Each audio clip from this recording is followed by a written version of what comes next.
আবারও ডলারের বিপরীতে কমল টাকার মান, বেড়েছে রিজার্ভ, রেমিটেন্স পাঠানোর নিয়ম শিথিল। পদ্মা সেতু নির্মাণে দুর্নীতির সব মাত্রা ছাড়িয়ে গেছে অভিযোগ বিএনপির, নির্মাণের হিসাব দাবি। ভোগান্তি কমাতে হজ ফ্লাইটের যাত্রীদের গণহারে তল্লাশি করা হবে না, জানালেন পর্যটন প্রতিমন্ত্রী। লিটন মুশফিকের সেঞ্চুরিতে ধ্বংসস্তূপ থেকে ঘুরে দাঁড়ালো টাইগাররা, লঙ্কানদের বিপক্ষে ঢাকা টেস্টে সংগ্রহ 277 রান।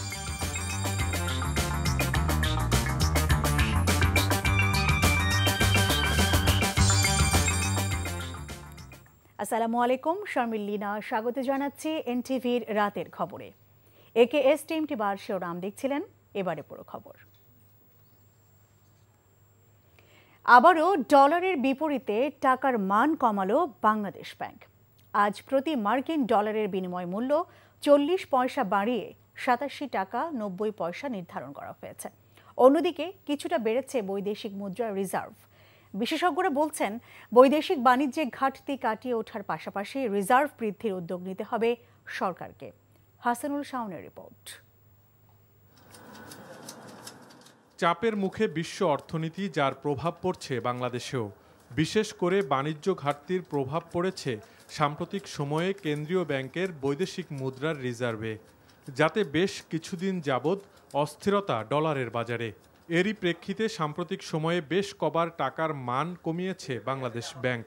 সোমবার আবারও প্রতি মার্কিন ডলারের বিনিময় মূল্য 40 পয়সা বাড়িয়ে 87 টাকা 90 পয়সা নির্ধারণ করা হয়েছে। বহির্বাণিজ্যে ঘাটতি, যার কারণে মুদ্রা বিনিময় হারের উপর চাপ এবং সেইটাকে ঠেকাতে গিয়ে রিজার্ভের উপরে চাপ, এই দুটো একই সূত্রে গাঁথা সমস্যা দুটো, কিন্তু দুটোকেই আপনার অ্যাড্রেস করতে হয়। এদিকে বৈদেশিক মুদ্রার রিজার্ভ নতুন করে 2.6 মিলিয়ন ডলার বেড়ে এখন 42.35 বিলিয়ন ডলারে দাঁড়িয়েছে। অন্যদিকে এখন থেকে 5,000 মার্কিন ডলার অথবা 5 লাখ টাকার বেশি রেমিটেন্স দেশে পাঠালে এক্সচেঞ্জ হাউজের মাধ্যমে রেমিটারের বাড়তি কোনো কাগজপত্র জমা দিতে হবে না এবং 2.5% হারে প্রণোদনাও মিলবে। রেমিটেন্স প্রবাহে আরও গতি আনতে সোমবার এই সিদ্ধান্ত নিল বাংলাদেশ ব্যাংক।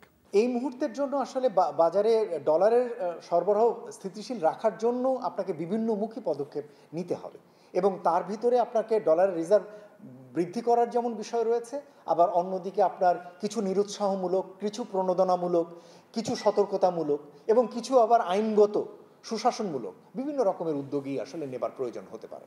তবে অনেক ব্যাংক এখনও প্রতি মার্কিন ডলারের মূল্য 100 টাকা ধরে প্রবাসী আয় সংগ্রহ ও রপ্তানি বিল নগদায়ন করছে বলেও জানা গেছে। Hasanul Shaon, NTV news, Dhaka. বিএনপির মহাসচিব মির্জা ফখরুল ইসলাম আলমগীর বলেছেন, ক্ষমতা হারানোর ভয়ে নার্ভাসনেসে ভুগছে সরকার। এ কারণে বেগম জিয়াকে নিয়ে কটূক্তি করেছে তারা। পদ্মা সেতু নির্মাণে কত টাকা খরচ পেয়েছে সেই হিসেব দাবি করে তিনি অভিযোগ করেছেন, এই সেতু নির্মাণে দুর্নীতির সব মাত্রা ছাড়িয়ে গেছে। সকালে জাতীয় প্রেস ক্লাবের সামনে বিক্ষোভ সমাবেশে এসব কথা বলেন মির্জা ফখরুল। ইমরুল আহসানের রিপোর্ট। বেগম খালেদা জিয়াকে পদ্মা সেতু থেকে ফেলে দেওয়া উচিত, প্রধানমন্ত্রীর এমন বক্তব্যের প্রতিবাদে এই বিক্ষোভ সমাবেশের আয়োজন করে ঢাকা মহানগর বিএনপি। মহানগরের বিভিন্ন ওয়ার্ড ছাড়াও কর্মসূচিতে যোগ দেন সহযোগী সংগঠনের বিপুল সংখ্যক নেতাকর্মী। সমাবেশে মির্জা ফখরুল ইসলাম আলমগীর অভিযোগ করেন, প্রধানমন্ত্রীর বক্তব্য শুধু রাজনৈতিক শিষ্টাচার বহির্ভূতই নয়, হত্যার হুমকির শামিল। কেন করেছেন তিনি করেছেন এই জন্য যে তিনি এখন নার্ভাস হয়ে গেছেন। তিনি দেখতে পাচ্ছেন যে তার ক্ষমতার দিন শেষ। তিনি দেখতে পাচ্ছেন যে এখন আর তিনি সামনে ক্ষমতায় আসতে পারবেন না। তার তত্ত্বটাও টলমল হয়ে গেছে। বন্ধুগণ, আপনারা আপনাদের এই মন্তব্যের জন্য, এই কটূক্তি করার জন্য ক্ষমা চান জনগণের কাছে, অন্যথায় জনগণ আপনাদেরকে ক্ষমা করার সুযোগ দেবে না। দ্রব্যমূল্যের ঊর্ধ্বগতিতে দিশেহারা সাধারণ মানুষ, এমন মন্তব্য করে বিএনপির মহাসচিব অভিযোগ করেন, জনগণের কোনো উন্নয়ন হয়নি বর্তমান সরকারের আমলে। উন্নয়ন হয়েছে পিকে হালদারের মতো সরকারের সুবিধাভোগীদের। পদ্মা সেতু নির্মাণের হিসাবও দাবি করেন তিনি। জনগণের পকেটের টাকা থেকে যে ট্যাক্স কেটে নিয়েছেন, সেই জনগণের টাকা দিয়ে পদ্মা সেতু নির্মিত হয়েছে এবং এখানে আপনি দুর্নীতি করেছেন, তার সমস্ত দুর্নীতির সীমা ছাড়িয়ে গেছে। যে পদ্মা সেতুর অর্থের জন্য জনগণের কাছ থেকে কত টাকা কিনেছেন, তাতে কত টাকা আপনারা এই পদ্মা সেতু ব্যয় করেছেন আর কত টাকা আপনারা নিজেদের পকেটে বসেছেন। জনগণ জানতে চায় যে সাপ্লায়ার্স ক্রেডিটে যে সমস্ত টাকা নিয়েছেন, কত টাকা নিয়েছেন, তার জন্য এই দেশের ভবিষ্যৎ প্রজন্মকে কত টাকা গুনতে হবে ঋণ শোধ করার জন্য। বিএনপি চেয়ারপারসন বেগম খালেদা জিয়া অত্যন্ত অসুস্থ উল্লেখ করে তাকে চিকিৎসার জন্য দেশের বাইরে পাঠানোর দাবিও জানান মির্জা ফখরুল। বিদেশে যাওয়ার সুযোগ করে দেন। Imrul Hasan, NTV news, Dhaka.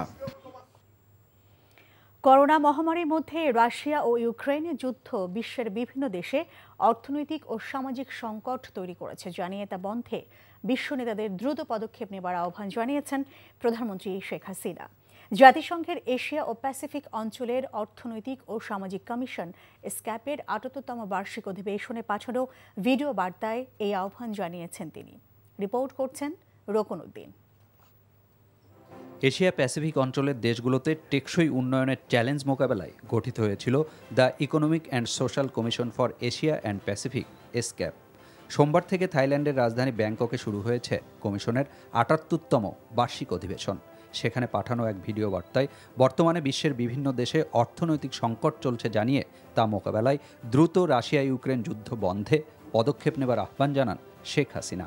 When the world is struggling to recover from the impacts of the COVID-19 pandemic, the Russian-Ukrainian conflict came as a huge blow to the global economic and social stability. The poor and developing countries are experiencing the brunt of the war. The war must be stopped immediately and joint actions are needed to tackle the situation. এছাড়া রোহিঙ্গাদের নিজ দেশে ফেরাতে ও অঞ্চলভিত্তিক মুদ্রা ব্যবস্থাপনা গড়ে তুলতেও সবাইকে ভূমিকা রাখার তাগিদ দেন প্রধানমন্ত্রী। We expect enhanced focus and active support of the international community to safe, sustainable and dignified return of these displaced people. Assist member states to get united to pursue sufficient allocation of funds and technology for climate change victim countries. Enhance regional financial cooperation to improve regional crisis management capacity. এ সময় ক্ষুধা ও দারিদ্র্যমুক্ত বাংলাদেশ বিনির্মাণে তার সরকারের নেয়া বিভিন্ন পদক্ষেপের কথাও তুলে ধরেন শেখ হাসিনা। রোকন উদ্দিন, এনটিভি নিউজ, ঢাকা। নদ নদীর পানি কমায় সিলেট এবং সুনামগঞ্জের বন্যা পরিস্থিতির উন্নতি হয়েছে, তবে দেখা দিয়েছে পানিবাহিত নানা রোগ। বন্যায় রাস্তাঘাটে ব্যাপক ক্ষতি হয়েছে। সবজি ক্ষেত, মাছের ঘের তলিয়ে যাওয়ায় সামনের দিনগুলো কিভাবে চলবেন সেই দুশ্চিন্তায় ক্ষতিগ্রস্তরা। বিস্তারিত দেখুন ডেস্ক রিপোর্টে। এক সপ্তাহ ধরে পানিতে বন্দী ছিলেন সিলেট নগরবাসী। এখন পানি নামতে শুরু করায় স্বস্তি ফিরেছে তাদের মাঝে। তবে পানি নামার সাথে সাথে দেখা দিয়েছে চর্মসহ নানা ব্যাধি। নদী তীরবর্তী হওয়ায় কোম্পানিগঞ্জ, জৈন্তা, গোয়াইনঘাট, জকিগঞ্জ এলাকার পরিস্থিতি কিছুটা খারাপ। পানি উন্নয়ন বোর্ড বলছে আগামী ২-৩ দিনের মধ্যে পানি পুরোপুরি নেমে যেতে পারে। এখনও সুরমা ও কুশিয়ারা নদীর পানি বিপদসীমার ওপর দিয়ে বইছে। মৎস্য অধিদপ্তরের হিসেব অনুযায়ী বন্যায় সিলেটের ১১টি উপজেলায় মোট ১৮,৭৪৯টি পুকুর, দিঘি, হ্যাচারি ও মাছের খামার তলিয়ে গেছে। চলাচলের অসুবিধা, নামাজ কালাম পড়া যায় না, বাইরে পড়া যায় না, কিছু পড়া যায় না, ফ্যামিলি হোটেলে। এদিকে বন্যার পানি নামতে শুরু করায় সুনামগঞ্জে স্বাভাবিক হতে শুরু করেছে জনজীবন। তবে বন্যায় যে ক্ষয়ক্ষতি হয়েছে তা কিভাবে কাটিয়ে উঠবেন সে দুশ্চিন্তায় সাধারণ মানুষ। কোনো সহায়তা না পাওয়ায় জনপ্রতিনিধিদের উপর ক্ষোভ ঝেড়েছেন অনেকে। গরু বাছুর মানুষ কই যাইতো মানুষ, কোনো হারিবার জায়গা নেই। এই যে পানি কাঞ্জি আইছে, পানি কাঞ্জি ঘরে দুয়ারে পানি, গরু বাছুর লইয়া অসহায়ের মেঝে পড়ছি, চুলার মেঝে পানি টেনে আয় পড়ছে, রান্তাম পারি না, খাইতাম পারি না। বন্যায় প্রায় ১০০ কিলোমিটার সড়ক ক্ষতিগ্রস্ত হয়েছে বলে জানিয়েছেন সড়ক ও জনপথ বিভাগের এক কর্মকর্তা। প্রায় ১০০ কিলোমিটারের অধিক রাস্তা বন্যা বা অতিবৃষ্টিজনিত কারণে ক্ষতিগ্রস্ত হয়েছে। এদিকে এখনও সুনামগঞ্জ পৌর শহরের কালীপুর, ওয়েজখালী, নতুনপাড়া ও বড়পাড়া সহ বেশ কিছু এলাকায় বন্যার পানি রয়ে গেছে। Jibon Ahmed, NTV news desk. Saudi সরকারের অনুমোদন সাপেক্ষে আগামী 31 মে থেকে এবছরের হজ ফ্লাইট শুরু হবে বলে জানিয়েছেন বেসামরিক বিমান পরিবহন ও পর্যটন প্রতিমন্ত্রী মাহবুব আলী।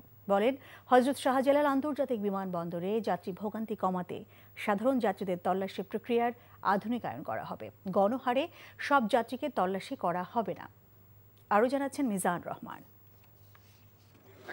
হযরত শাহজালাল আন্তর্জাতিক বিমানবন্দরের সার্বিক দিক দেখতে সোমবার পরিদর্শনে যান বেসামরিক বিমান প্রতিমন্ত্রী মাহবুব আলী। এ সময় তিনি বিমানবন্দরের বিভিন্ন বিষয়ের খোঁজ খবর নেন, কথা বলেন সাধারণ যাত্রীদের সাথে। পরে তিনি বলেন, দেশের প্রধান এই বিমানবন্দরে যাত্রী ভোগান্তি কমাতে তল্লাশি প্রক্রিয়া আধুনিকায়ন করা হবে। র্যান্ডম কোনো ইয়ে হবে না, যাত্রী প্রত্যেককেই ধরে নিতে হবে, তারা সবাই সম্মানিত যাত্রী। আমাদের প্রতিদিন 21,000 যাত্রীর মতো আসা যাওয়া, সবাইকে যদি এইভাবে ফেস করতে হয়, এটা কিন্তু যাত্রী সেবার অনুকূলে হবে না, এটা প্রতিকূলে চলে যায়। প্রত্যেক যাত্রীকে যাতে জিজ্ঞাসাবাদ না করা হয়, হয়রানি না করা হয়, যাদেরকে তারা প্রয়োজন মনে করবে তাকে জিজ্ঞাসা করবে। এছাড়া চলতি হজ মৌসুমের বিভিন্ন দিক নিয়েও কথা বলেন প্রতিমন্ত্রী। জানান, সৌদি সরকারের অনুমতি পেলে এবছরের নির্ধারিত সময়ে হজ ফ্লাইট শুরু হবে। আমরা আনুষ্ঠানিকভাবে 31 মে হজ ফ্লাইট উদ্বোধনের টার্গেট আছে। আমাদের পক্ষ থেকে সমস্ত প্রস্তুতি আছে। আমি কিছুক্ষণ আগেও কথা বলেছি, আমাদের প্রশাসনের একজন কর্মকর্তা যিনি হজ মন্ত্রণালয় আছে, ডাইরেক্টর হজ, ওনার সঙ্গে কথা বলেছি যে জিনিসগুলো এটা সৌদি কর্তৃপক্ষ নির্ধারণ করে এবং এটা প্রতি বছর এই ধরনেরই হয়। খুব দ্রুততম সময়ে তারা জিনিসটা জানায়, কিন্তু কাজে কোনো ব্যাঘাত ঘটে না। মাঙ্কি পক্সের বিষয়ে সরকার সচেতন রয়েছে বলেও জানান প্রতিমন্ত্রী। বলেন, এ বিষয়ে প্রয়োজনীয় পদক্ষেপ নিতে স্বাস্থ্য অধিদপ্তরকে নির্দেশনা দেওয়া হয়েছে। Mizan Rahman, NTV news, Dhaka. আটা ও ময়দার দাম বেড়েছে কেজি প্রতি 5 থেকে 8 টাকা, অথচ রেস্তোরাঁ ব্যবসায়ীরা প্রতি পিস পরোটার দাম বাড়িয়েছে 5 টাকা। এমন বাড়তি দাম রেস্তোরাঁর প্রায় সব খাবারে। কোনো কোনো মালিক আবার দাম না বাড়িয়ে পরিবর্তন এনেছেন খাবারের পরিমাণ বা আকারে। তাই হিসেব কষে চলতে হচ্ছে নিম্ন ও মধ্যবিত্তদের। তবে রেস্তোরাঁ মালিকরা বলছেন, গত 1 মাসে খাদ্যপণ্যের দাম বেড়েছে গড়ে প্রায় 40%। আর ক্যাব বলছে, অযৌক্তিক খোঁড়া যুক্তি দিয়ে ইচ্ছে মতো খাবারের দাম বাড়িয়েছেন ব্যবসায়ীরা। রিপোর্ট করছেন শেখ মহিউদ্দিন।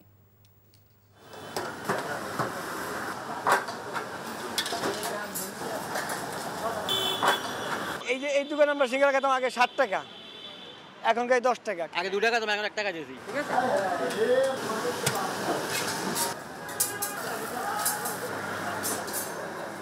এখন হচ্ছে আমাকে চিন্তা করতে হচ্ছে যে আমাকে একটু সেভ করতে হবে। হয়তো আমি ডিম খাচ্ছি না বা আমি ভাজি দিয়ে করতেছি, বিষয়টা হচ্ছে এরকম ভাবে এখন চলতে হচ্ছে। এখন তো বাইরে চিন্তা খাইতে সব কিছুর দাম বাড়তেই।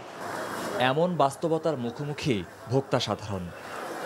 সীমিত আয়ের মানুষ যাদের কাজের কারণে বাইরে খেতে হয়, তাদের খাবারের পাত থেকে মাছ, মাংস, দুধ, ডিম কমিয়ে সামাল দিতে হচ্ছে বাড়তি ব্যয়। রেস্তোরাঁ মালিকরা বলছেন, গত কয়েক মাস ধরে পাল্লা দিয়ে বাড়ছে মাছ, মাংস, সবজি, আটা ও ময়দাসহ বেশিরভাগ খাদ্যপণ্যের দাম। কাঁচামালের দাম বাড়ার অজুহাতে অযৌক্তিকভাবে নাস্তার রুটি, পরোটা, ভাজি, সিঙ্গারা, সমুচা সহ দুপুর ও রাতের খাবারের বিভিন্ন পদের দাম 1 মাসের ব্যবধানে 50% দাম বাড়ানোয় ক্ষোভ ভোক্তাদের। Consumers association of Bangladesh cab বলছে, সুযোগে অসমভাবে দাম বাড়িয়েছে ব্যবসায়ীরা। আর রেস্তোরাঁ মালিক সমিতির দাবি, দ্রব্যমূল্য নিয়ন্ত্রণে না থাকায় খাবারের মান ও দাম নিয়ন্ত্রণে রাখা সম্ভব নয়। দ্রব্যমূল্য এই পর্যন্ত অল এন এভারেজে 40% সমস্ত প্রোডাক্টের দাম বেড়েছে। আমরা অনেকদিন ধৈর্য ধরেছি, আর আপনি জানেন কোভিড পিরিয়ডে আমরা সবচেয়ে বেশি ক্ষতিগ্রস্ত। এখন আমাদেরকে মিনিমাইজ করার কোনো রাস্তা নাই, তো আমরা যেভাবে পারছে, কেউ হয়তো সাইজ ছোট করছে, কেউ হয়তো কিছুটা দাম বাড়িয়েছে। একটা পণ্যের দাম বাড়ছে, আমাদের ব্যবসায়ীরা কিন্তু হাজারটা পণ্যের দাম বাড়াচ্ছে। এটার কারণ হচ্ছে রেস্টুরেন্টগুলি যারা নিয়ন্ত্রণ করেন, যে আমাদের যেগুলো যারা দেখাশোনা করেন, তাদের আসলে এখানে মনিটরিং এর ঘাটতি রয়ে গেছে। এখন সরকারের প্রেজেন্সটা না থাকার কারণে ব্যবসায়ীরা তাদের ইচ্ছে মতো কিন্তু দাম নির্ধারণ করছে। আবারও বিদ্যুৎ ও তেলের দাম বাড়লে রেস্তোরাঁ খাবারের দামে কঠিন বাস্তবতার মুখোমুখি হতে হবে ভোক্তাদের। তাই আসছে বাজেটে এই খাদ্যদ্রব্যের মূল্য নিয়ন্ত্রণে আরও বেশি মনোযোগ দেওয়ার দাবি তাদের। Sheikh Mohiuddin, NTV news, Dhaka. এদিকে নিত্যপণ্যের দাম বাড়ানোর কারসাজির সাথে জড়িত ব্যবসায়ীদের বিরুদ্ধে সরকারি প্রতিষ্ঠানগুলো কার্যকর কোনো ব্যবস্থা নিতে পারছে না বলে অভিযোগ করেছে consumer association of Bangladesh cab. অতি মুনাফা ও প্রতারণার শিকার ভোক্তারা শীর্ষক ওয়েবিনারে এই অভিযোগ করে সংগঠনটি। বাজেট সামনে রেখে জিনিসপত্রের দাম আরেক দফা বাড়ানোর পায়তারা চলছে বলে অভিযোগ করেন আলোচকরা। বাজার নিয়ন্ত্রণে অভিযানের নামে ভোক্তা অধিকার অধিদপ্তর যে জরিমানা করে তা অপর্যাপ্ত উল্লেখ করে প্রতারণার অপরাধে ব্যবসায়ীদের বিরুদ্ধে ফৌজদারি মামলা হওয়া উচিত বলে মনে করেন ক্যাবের সহসভাপতি ডক্টর শামসুল আলম। বাণিজ্য মন্ত্রণালয়ের বর্তমান কাঠামো ভোক্তা অধিকার রক্ষা করতে পারছে না অভিযোগ করে ভোক্তা অধিকার সংরক্ষণ নামে আলাদা বিভাগ করার দাবি জানান। অসাধু ব্যবসায়ীদের সুরক্ষা না দিতে ব্যবসায়ী সংগঠনগুলোর প্রতিও আহ্বান জানান শামসুল আলম। কাজগুলো করতে পারবো যে আইনের আশ্রয় নেওয়া, এমন কোনো খাত নেই যেখানে ব্যবসা অসাধু ব্যবসা মাথা ছাড়া দেয়নি। তারা যে আমাদেরকে লুণ্ঠন করছে, তারা যে আমাদেরকে প্রতারিত করছে, সরকারি প্রাতিষ্ঠানিক কর্তৃপক্ষ যারা আছে তারাও এটাকে প্রোটেক্ট করতে পারছে না, করছে না। যে সমস্ত ব্যবসায়ীরা ঊর্ধ্বে থেকে সমস্ত ব্যবসা একেবারে শীর্ষ থেকে একেবারে কনজিউমার পর্যন্ত নিয়ন্ত্রণ করে, তাদের পর্যন্ত কেউ পৌঁছাতে পারছে না, সরকারও পৌঁছাতে পারছে না। টাস্কফোর্সের রুদ্ধদ্বার মিটিং এ যে 5 জন ব্যবসায়ী রুদ্ধদলকে বা 6 জন ব্যবসায়ী নিয়ন্ত্রণ করেছে, তাদের নাম পর্যন্ত উচ্চারিত হয়নি। বাংলাদেশের কাছে রাশিয়া অপরিশোধিত জ্বালানি তেল বিক্রির প্রস্তাব দিয়েছে জানিয়ে বিদ্যুৎ ও জ্বালানি প্রতিমন্ত্রী নসরুল হামিদ বলেছেন, এই তেল কিভাবে কেনা যায় তা পর্যালোচনা করা হচ্ছে। সকালে রাজধানী বিদ্যুৎ ভবনে এক কর্মশালায় কথা বলেন তিনি। রাশিয়া কি শুধু তেলের প্রস্তাব দিচ্ছে না, অন্য ক্রুড অয়েলের প্রস্তাব আমরা পেয়েছি একটা, বাট হ্যাঁ এটা যাচাই বাছাই করা দেখা হচ্ছে সরকারি লেভেলে কিভাবে আনবো, কিভাবে দেওয়া হবে, এটা বিপিসি দেখতেছেন ওই বিষয়টা। এই মুহূর্তে আমাদের তেলের দাম আমরা এখন সমন্বয় করতে চাচ্ছি না, কমাতে চাচ্ছি না, বাড়াতে চাচ্ছি না, আমরা স্টেবল রাখতে চাই। প্রস্তাবিত গণমাধ্যম কর্মী আইন ও গণমাধ্যমের স্বাধীনতা নিয়ে বিএনপির মহাসচিব মিথ্যাচার করছেন উল্লেখ করে তার নিন্দা ও প্রতিবাদ জানিয়েছেন আওয়ামী লীগের সাধারণ সম্পাদক ওবায়দুল কাদের। দুপুরে গণমাধ্যমে পাঠানো এক বিবৃতিতে এসব জানান তিনি। প্রতিদিন বিএনপি নেতারা উদ্দেশ্য প্রণোদিতভাবে মিথ্যাচার করছেন, যা গণমাধ্যমে প্রচারিত হচ্ছে বলে বিবৃতিতে উল্লেখ করেন ওবায়দুল কাদের। তারপরও বিএনপি নেতারা গণমাধ্যমের স্বাধীনতা নিয়ে অবান্তর প্রশ্ন তুলছেন বলে উল্লেখ করেন আওয়ামী লীগের সাধারণ সম্পাদক। বিএনপি ক্ষমতায় থাকাকালে গণমাধ্যমের বিকাশ ও সাংবাদিকদের কল্যাণে কী পদক্ষেপ নিয়েছিল, বিবৃতিতে তাও জানতে চান ওবায়দুল কাদের। বাংলাদেশের ক্রিকেটের আরও উন্নয়নের সব রকম সহায়তা দেবার আশ্বাস দিয়েছেন International Cricket Council ICC chairman Greg Barclay. সকালে গণভবনে প্রধানমন্ত্রী শেখ হাসিনার সাথে সৌজন্য সাক্ষাৎ করতে এসে এই আশ্বাস দেন তিনি। এ সময় আইসিসির সহায়তা পেলে দেশের পুরুষ ও নারী ক্রিকেট দল সামনের দিনে আরও সাফল্য পাবে বলে আইসিসি চেয়ারম্যানকে জানান প্রধানমন্ত্রী। 2 দিনের সফরে রোববার বাংলাদেশে এসেছেন আইসিসি চেয়ারম্যান। সৌজন্য সাক্ষাতের সময় বাংলাদেশ ক্রিকেট বোর্ডের সভাপতি সহ প্রধানমন্ত্রীর কার্যালয়ের ঊর্ধ্বতন কর্মকর্তারা উপস্থিত ছিলেন। সিরাপ নয়, ফেন্সিডিলকে মাদক বলে পূর্ণাঙ্গ রায় দিয়েছে আপিল বিভাগ।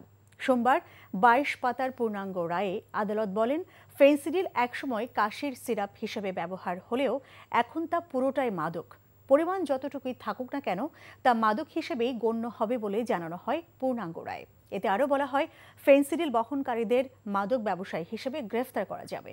এর আগে গেল 1 ফেব্রুয়ারিতে ফেন্সিডিলকে মাদক হিসেবে রায় দেয় আপিল বিভাগ, তাই এটি পরিবহন অবৈধ বলেও জানিয়েছিল আদালত। প্রতিষ্ঠান ও ব্যক্তির মাধ্যমে ই-কমার্স বিদেশে কত টাকা পাচার করা হয়েছে তা জানতে চেয়েছেন হাইকোর্ট।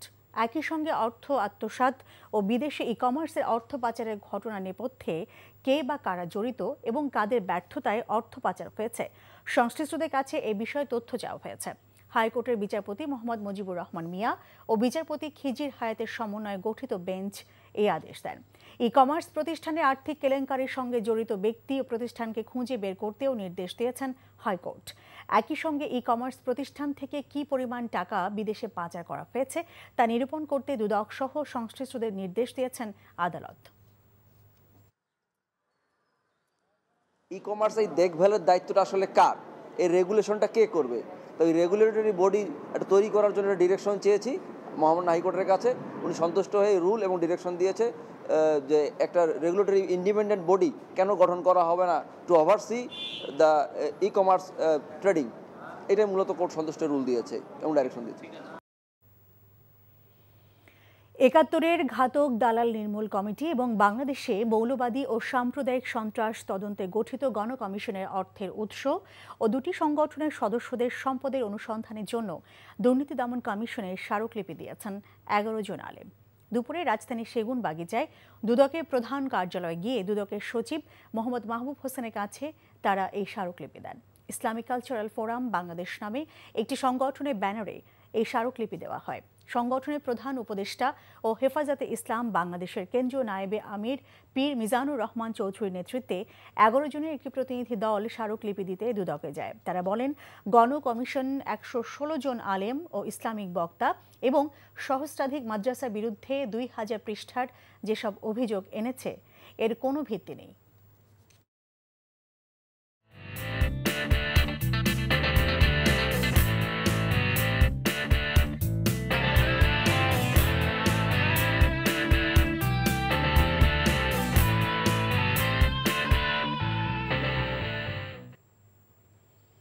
এবারে বাংলাদেশ শ্রীলঙ্কা টেস্ট প্রসঙ্গ। ধ্বংসস্তূপের ভেতর থেকে দুর্দান্ত সেঞ্চুরি করলেন মুশফিকুর রহিম ও লিটন দাস। তাদের রেকর্ড অবিচ্ছিন্ন ২৫৩ রানের জুটিতে ২৪ রানে ৫ উইকেট হারানো বাংলাদেশ ঢাকা টেস্টে প্রথম দিন শেষ করেছে ২৭৭ রান নিয়ে। লিটন ক্যারিয়ার সেরা ১৩৫ ও মুশফিক ১১৫ রানে অপরাজিত রয়েছেন। রিপোর্ট সুব্রত ববির। রানের তরি পূর্ণ করে রাজার মতো ফিরছেন মুশফিক ও লিটন। দুজনের নামের পাশে সেঞ্চুরি, অবিচ্ছিন্ন ২৫৩ রানের রেকর্ড জুটি। সন্ধ্যায় স্কোরবোর্ডের চেহারায় সমানে সমান লড়াইয়ের কথা লেখা, কিন্তু সকালটা ছিল অসম গল্পের, বড় বেরঙিন মেঘে ঢাকা। ব্যাটিং উইকেটে বড় রানের প্রত্যাশায় টস জয়টাকেই মন খারাপের গল্প বানিয়ে ফেলেছিলেন টপ অর্ডাররা। হালকা সবুজ এবার উইকেট আড়মোড়া ভাঙার সময়টুকু পার করতে পারলেন না তারা। কাশুন রাজিতা ও আসিতা ফার্নান্দো, দুই লঙ্কান পেসারের গতি সঙ্গে ব্যাটারদের ভুল শটের প্রয়োগে ৭ ওভারের মধ্যেই ধ্বংসস্তূপে পরিণত বাংলাদেশ। জয় ও তামিমের সাথে সাকিব আল হাসানও রানের খাতায় খুলতে পারেননি। ব্যর্থতার চূড়াস্রোতে আজও আটকা রইলেন অধিনায়ক। আইসিসি চেয়ারম্যানকে পাশে বসিয়ে বিসিবি সভাপতির তাসের ঘরের মতো ২৪ রানে দলের ৫ উইকেট ভেঙে পড়া দেখাটাই বড় পীড়াদায়ক ছিল। ২৫ বা এর চেয়ে কম রানে ৫ উইকেট পড়ে যাবার পর কোনো দলের সর্বোচ্চ জুটি ৮৬ রানের। এক টেস্ট আগে দক্ষিণ আফ্রিকায় পরপর ২ টেস্টে ১০০-র নিচে অল আউটের সেই ঘটনা ফিরে আসার আশঙ্কা। অথসাগরে যখন কুলকিনারা খুঁজে পাওয়া দেয়, বিরাট কালো সেই নীরের মধ্যে হতাশ মনে পড়ে না থেকে লড়াইয়ের অনন্য অসাধারণ বীরত্বের গল্প লিখেছেন দুই ব্যাটার অভিজ্ঞ মুশফিক ও লিটন। দুজনের দারুণ রসায়ন। আগে ১৫ বারের মধ্যে ৩ বার ১৭ রানের জুটি করেছেন, শেষটি কদিন আগে চট্টগ্রামে। সেটারই পুনর্মঞ্চায়নে কালো মেঘের ভেতর থেকে বেরিয়ে আসতে থাকে বাংলাদেশের আলোর আভা। সেশনে তাদের অনবদ্য ব্যাটিংয়ে করুণা রত্নাদের চোখে আঁকা স্বপ্ন ধূসর হয়েছে। চট্টগ্রামে সেঞ্চুরি মিস করা লিটন ৪৭-এ জীবন পর সুযোগ লুপতে এবার আর ভুল করেননি। বাংলাদেশের প্রথম ডাবল সেঞ্চুরি, প্রথম ৫০০০ রানের মাইল ফলক স্পর্শ। সব প্রথমেই মুশফিক তার প্রিয় প্রতিপক্ষ লঙ্কানদের বিপক্ষে ব্যাক টু ব্যাক সেঞ্চুরি করলেন। ক্যারিয়ারে নবম, শ্রীলঙ্কানদের বিপক্ষে তৃতীয়। লিটন মুশফিকের ব্যাটে বড় রান, বাংলাদেশ আশায় প্রথম ইনিংসে বড় স্কোরে। Subrata Bobby, NTV news, Dhaka. এদিকে মুশফিক লিটনের ব্যাটিংকে নিজের কোচিং ক্যারিয়ারের অন্যতম সেরা জুটি হিসেবে আখ্যা দিয়েছেন বাংলাদেশের হেড কোচ রাসেল ডমিঙ্গো। দিন শেষে সংবাদ সম্মেলনে এসে দুই ব্যাটারের শতকে প্রশংসা করেছেন এই প্রোটিয়া। আমার দেখা টেস্ট ক্রিকেটে অন্যতম সেরা জুটি ছিল এটি। মুশফিক ও লিটন যেভাবে ইনিংস টেনে নিয়ে গেছে তা ছিল অসাধারণ। দ্বিতীয় দিনের প্রথম ঘন্টায় দুজনের ব্যাটিং তাই খুবই গুরুত্বপূর্ণ। এই টেস্টে বড় স্কোর পেয়ে গেলে পরের কাজটা হবে বোলারদের।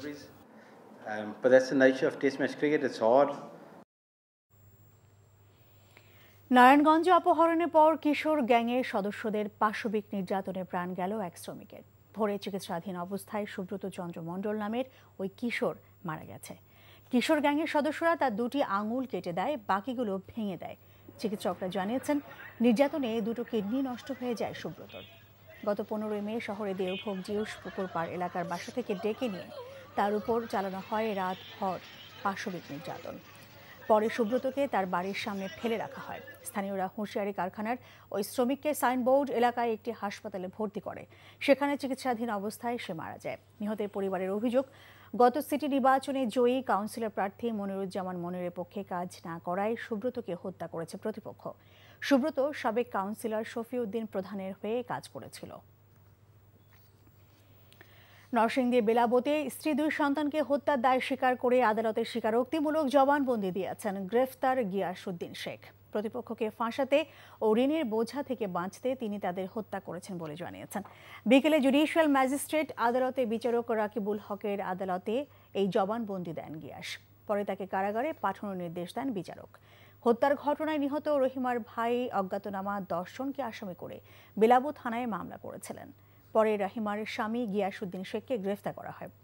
এর আগে পিবিআইয়ের কাছে হত্যার দায় স্বীকার করেছেন তিনি। 7 ঘন্টা পর নিয়ন্ত্রণে এসেছে গাজীপুরে স্কয়ার ফার্মাসিউটিক্যালস লিমিটেড কারখানায় নতুন ভবনে লাগা আগুন। তদন্তের পর আগুন লাগার প্রকৃত কারণ এবং ক্ষয়ক্ষতির পরিমাণ সম্পর্কে নিশ্চিত হওয়া যাবে বলে জানিয়েছে ফায়ার সার্ভিস। কালিয়াকৈর উপজেলার কাঁঠালিয়া এলাকায় ওই কারখানাটির অবস্থান। ফায়ার সার্ভিসের 14টি ইউনিট একটানা কাজ করে সন্ধ্যার পর আগুন নিয়ন্ত্রণে আনে। কালিয়াকৈর ফায়ার সার্ভিসের স্টেশন অফিসার সাইফুল ইসলাম জানান, দুপুর 12টার দিকে কারখানার লার্জ ভলিউম প্যারেন্টাল ইউনিটে আগুনের সূত্রপাত হয়। খবর পেয়ে ঘটনাস্থলেই উপস্থিত হয় কালিয়াকৈর ফায়ার সার্ভিসের 3টি ইউনিট। আগুনের ব্যাপকতার কারণে পরে গাজীপুর, ইপিজেড, মির্জাপুর এবং ঢাকা থেকে সেখানে যায় আরও 11টি ইউনিট।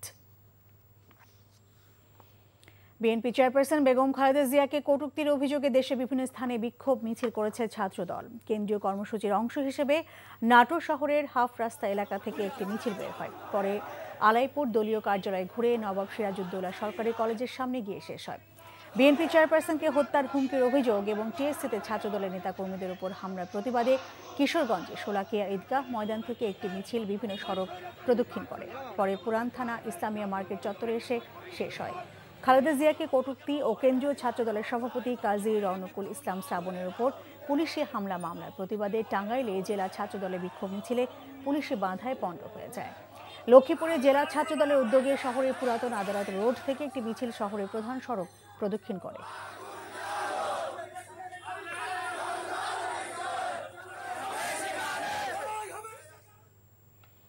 সীমান্তবর্তী জেলা নওগাঁয় আম উৎপাদন বেড়েছে অনেক। পুরো দেশসহ বিদেশেও সুনাম কুড়িয়েছে নওগাঁয় উৎপাদিত সুস্বাদু নানা জাতের আম। বিশেষ করে আম্রপালি জাতের আমের জন্য সুখ্যাতি কুড়িয়েছে নওগাঁ। আগামী বুধবার থেকে আনুষ্ঠানিকভাবে নওগাঁ সহ দেশের বাজারে আসছে চলতি মৌসুমের এই জেলার আম। নওগাঁ থেকে আসাদুর রহমান জয়ের পাঠানো রিপোর্ট। বরেন্দ্র জেলার নওগাঁর 11টি উপজেলার মধ্যে আম উৎপাদনে প্রসিদ্ধ হচ্ছে সীমান্তবর্তী সাপাহার, পোরশা, পত্নীতলা ও ধামইরহাট উপজেলা। আম চাষ লাভজনক হওয়ায় প্রতি বছরই হাজার হাজার হেক্টর জমিতে সম্প্রসারিত হচ্ছে আম বাগান। দেশের দ্বিতীয় বৃহত্তম আমের মোকাম হিসেবে পরিচিতি লাভ করেছে সাপাহার উপজেলার আমের মোকাম। বর্তমানে আম বাগানগুলোতে দেশি জাতের পাশাপাশি বিদেশি জাতের আম, banana, Katimon, Palmer, Miyazaki, red empire, red ivory ও কোহিনুর জাতের আমও চাষ হচ্ছে। বাধা বিঘ্নি নাই, অন্যান্য রোগ বালা মুসিবত অন্যান্য বছর যেরকম ছিল তার থেকে অনেক ভালো। এবার আবহাওয়াটাও আকাশের ভালো, আমাদের আমও বাম্পার প্রচুর আইছে। এই সুমিষ্ট আম রূপালি, এটা যেটা দেখতেছেন এটা আম রূপালি, এটা আসলে বর্তমানে সবচেয়ে সুস্বাদু আম এবং এইটা আমরা বাজারজাতকরণের এখানকার কৃষক সবচেয়ে বেশি লাভবান। করোনার কারণে গত 2 বছর লোকসানে ছিলেন চাষিরা। এবার আমের ফলন ভালো হওয়ায় লোকসান পুষিয়ে নিতে পারবেন বলে আশা তাদের। আমি এই বাগান থেকে ধরে রাখছি 1,20,000 থেকে 1,50,000 পর্যন্ত আম বিক্রি করতে পারবো ইনশাল্লাহ। আমের ফলন ভালো থাকায় লক্ষ্যমাত্রা অর্জন হবে বলে আশাবাদী এই কর্মকর্তা। এই গত বছর আমাদের আম রপ্তানিও কম হয়েছিল, এই বছর আমরা নিরাপদ কিছু আম উৎপাদনের প্রচেষ্টা করছি, কৃষকদের প্রশিক্ষণ দেওয়া হয়েছে। আমরা আশা করি গতবারের তুলনায় এবার আমরা বেশি আম বিদেশেও রপ্তানি করতে পারবো বলে আশা করি। জেলার আম চাষিরা যেন সঠিক ও সুন্দরভাবে আম বাজারজাত করতে পারেন, সেজন্য ইতিমধ্যেই জেলা প্রশাসনের পক্ষ থেকে সকল পদক্ষেপ নেওয়া হয়েছে। এই আম পরিপক্ক অবস্থায় আমরা যাতে মানুষকে পৌঁছে দিতে পারি সেজন্য আমরা জেলা প্রশাসনের পক্ষ থেকে প্রয়োজনীয় পদক্ষেপ গ্রহণ করেছি। ইতিমধ্যে উপজেলা সমূহে এ নিয়ে সভা হয়েছে এবং বাজারগুলি যাতে সুশৃঙ্খল পরিবেশে এই আম বেচাকেনা করতে পারে সেজন্য নানা রকম ব্যবস্থা গ্রহণ করা হয়েছে। চলতি মৌসুমে জেলার 11টি উপজেলায় 29,490 হেক্টর জমিতে বাণিজ্যিকভাবে আম চাষ হয়েছে। NTV news desk. সঠিক পথেই আছে যুক্তরাষ্ট্রে বাংলাদেশিদের আমব্রেলা সংগঠন ফোবানা, তাই বিশাল এই সংগঠনকে নিয়ে ভুল ভ্রান্তি ছড়ানোর কোনো অবকাশ নেই বলে জানালেন federation of Bangladeshi associations in north America বা ফোবানা নেতারা।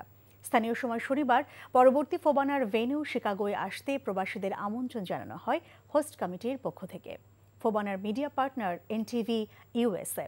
শিকাগো থেকে জানাচ্ছেন এনটিভির যুক্তরাষ্ট্র প্রতিনিধি পুলক মাহমুদ।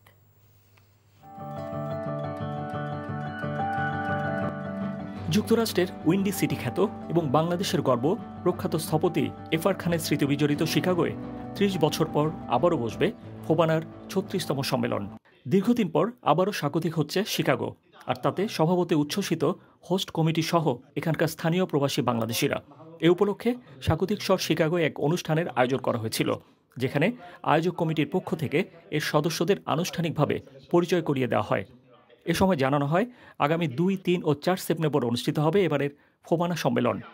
শিকাগোয় অনুষ্ঠেয় এই সম্মেলনকে সফল করে তুলতে নিজেদের প্রস্তুতির কথা জানান আয়োজকরা। আপনাদেরকে আমি বাংলাদেশ অ্যাসোসিয়েশন অফ শিকাগোল্যান্ডের পক্ষ থেকে এবং ফোবানা 2022 হোস্ট কমিটির পক্ষ থেকে যে যেখানে আছেন আপনাদেরকে আপনাদের সপরিবারে বন্ধুবান্ধব নিয়ে লেবার ডে উইকেন্ডে সেপ্টেম্বরের ২, ৩ এবং ৪ ফ্রাইডে, স্যাটারডে, সানডে শিকাগোতে আসার জন্য আমন্ত্রণ জানাচ্ছি। আমরা অতীত থেকে বর্তমানে অনেক শক্তিশালী। ফোবানাটা আপনাদের জন্য, ফোবানাটা শুধু কোনো লিমিটেড ব্যক্তির জন্য না। এ সময় ফোবানার এবারের হোস্ট কমিটি ছাড়াও হাজির ছিলেন বিভিন্ন স্টেট থেকে আসা ফোবানার বিভিন্ন পর্যায়ের নেতৃবৃন্দ। ঐক্যবদ্ধ ফোবানাকে আরও শক্তিশালী করতে সবার প্রতি আহ্বান জানান তারা। FOBANA is going to the right direction. ফোবানাকে নিয়ে উত্তর আমেরিকাতে যেই কিছু লোক বিভ্রান্তির সৃষ্টি করছে এবং যাতে ওই ব্লেমটা আমাদের কাছে না আসে, আমরা সবাইকে একত্রে নিয়ে কাজ করতে চাই এবং এই নর্থ আমেরিকা অর্গানাইজেশনটাকে যদি আমরা ইফ ওয়ার্কিং টুগেদার, তাহলে আমরা নেক্সট প্রজন্মের কাছে আমরা ফোবানার ভাবনাটিকে তুলে দিতে পারবো। অ্যান্ড দ্যাটস ওয়াই এটা আমাদের গোল, তাতে করে তারা যাতে আমাদের এই টর্চ, এই লেগেসিটা ক্যারি করতে পারে। অনুষ্ঠানের শেষে ছিল সাংস্কৃতিক পরিবেশনা।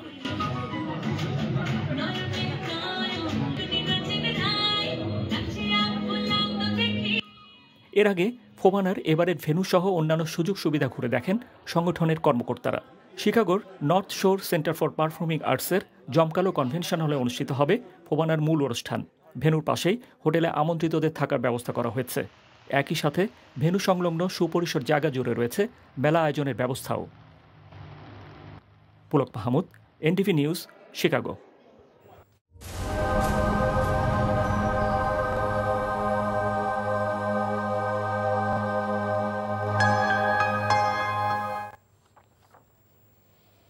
আন্তর্জাতিক সংবাদ। চীন তাইওয়ানে হামলা করলে যুক্তরাষ্ট্র দেশটিকে প্রত্যক্ষভাবে সামরিক সহায়তা দেবে এমন ঘোষণা দিলেন মার্কিন প্রেসিডেন্ট জো বাইডেন। তিনি আরও বলেন, তাইওয়ানের সাথে যুদ্ধ খেলা চীনের জন্য খারাপ পরিণতি বয়ে নিয়ে আসবে। জাপানের সফররত প্রেসিডেন্ট জো বাইডেন আরও বলেন, ইউক্রেন হামলা করে রাশিয়া যে ভুল করেছে, তাইওয়ানে একই ভুল করতে পারে চীন। জাপানে দেয়া এই বক্তব্যের মাধ্যমে হোয়াইট হাউস দীর্ঘ সময় ধরে চীন তাইওয়ান সম্পর্কে ভারসাম্য রক্ষার যে নীতি অনুসরণ করছিল তা থেকে জো বাইডেন বের হয়ে গেছেন বলে এরই মধ্যে মন্তব্য করেছে আন্তর্জাতিক গণমাধ্যমগুলো। তারা বলছেন, তাইওয়ান আক্রান্ত হলে যুক্তরাষ্ট্র কি করবে সে সম্পর্কে এর আগে যুক্তরাষ্ট্র কখনোই স্পষ্ট করেনি। ইতিমধ্যে এক প্রতিক্রিয়ায় চীন পররাষ্ট্র দফতর বলেছে, তাইওয়ান চীনের অবিচ্ছেদ্য অংশ। এই সত্য মেনে নেয়াই যুক্তরাষ্ট্রের জন্য উত্তম বলে জানান পররাষ্ট্র দফতরের মুখপাত্র। ইউক্রেনীয় নিরস্ত্র এক বেসামরিক নাগরিককে হত্যা দায়ে রাশিয়ার এক সেনা সদস্যকে যাবজ্জীবন কারাদণ্ড দিয়েছে ইউক্রেনের একটি আদালত। গত 24শে ফেব্রুয়ারি রাশিয়ার আগ্রাসন শুরুর পর প্রথমবারের মতো যুদ্ধাপরাধের দায়ে সোমবার রুশ ওই সৈন্যকে কারাদণ্ড দেওয়া হয়েছে। 21 বছর বয়সী রাশিয়ান ট্যাঙ্ক কমান্ডার ভাদিম শিশিমারিন গত 28 ফেব্রুয়ারি উত্তর পূর্ব ইউক্রেনের চুপাকিভকা গ্রামে 62 বছর বয়সী ওলেকজান্ডার শেলিপভকে গুলি চালিয়ে হত্যা করেন। রুশ সামরিক বাহিনীর নির্দেশ পাওয়ার পর তিনি গুলি চালিয়ে নিরস্ত্র ওই ইউক্রেনীয়কে হত্যা করেন বলে আদালতের কাছে স্বীকারোক্তি দেন।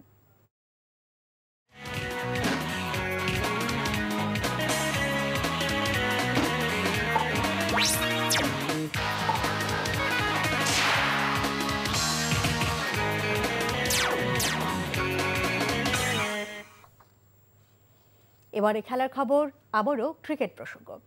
ওয়ানডে বিশ্বকাপের আয়োজক হওয়ার সুযোগটা বাংলাদেশের জন্য এখন অনেক কঠিন, তবে অন্য যে কোনো টুর্নামেন্টের স্বাগতিক হতে পারে বাংলাদেশ। দেশের গণমাধ্যমের সাথে আলাপকালে কথা বলেছেন ICC chairman Greg Barclay. Bangladesh সফরের গত 2 দিন আমার দারুণ কেটেছে, তবে একদিনের বিশ্বকাপ ক্রিকেটের আয়োজক হবার সুযোগ বাংলাদেশের জন্য এখন অনেক কঠিন। 2023 বিশ্বকাপের একক আয়োজক হিসেবে ভারতকে দায়িত্ব দেওয়া হয়েছে, তবে বাংলাদেশ যদি আইসিসির অন্য কোনো টুর্নামেন্ট চায় সে ব্যাপারে সর্বাত্মক সহযোগিতা করা হবে।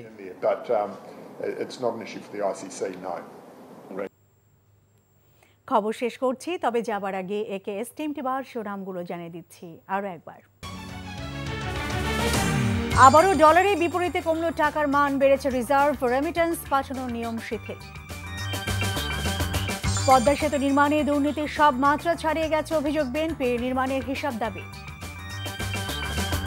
ভোগান্তি কমাতে হজ ফ্লাইটের যাত্রীদের গণহারে তল্লাশি করা হবে না, জানালেন পর্যটন প্রতিমন্ত্রী। লিটন মুশফিকের সেঞ্চুরিতে ধ্বংসস্তূপ থেকে ঘুরে দাঁড়ালো টাইগাররা, লঙ্কানদের বিপক্ষে ঢাকা টেস্টে সংগ্রহ 277 রান। এই ছিল রাতের খবরে। এই খবরের ভিডিও সহ আপডেট জানতে ভিজিট করুন এনটিভি অনলাইন www.ntvbd.com। এছাড়াও এনটিভির জনপ্রিয় সব অনুষ্ঠান ও খবরের আপডেট জানতে ভিজিট করুন আমাদের ইউটিউব ও ভেরিফাইড ফেসবুক পেজ। রাত 1টায় মধ্যরাতের খবর দেখার আমন্ত্রণ রইল। এতক্ষণ সঙ্গে থাকার জন্য ধন্যবাদ সবাইকে। শুভরাত্রি।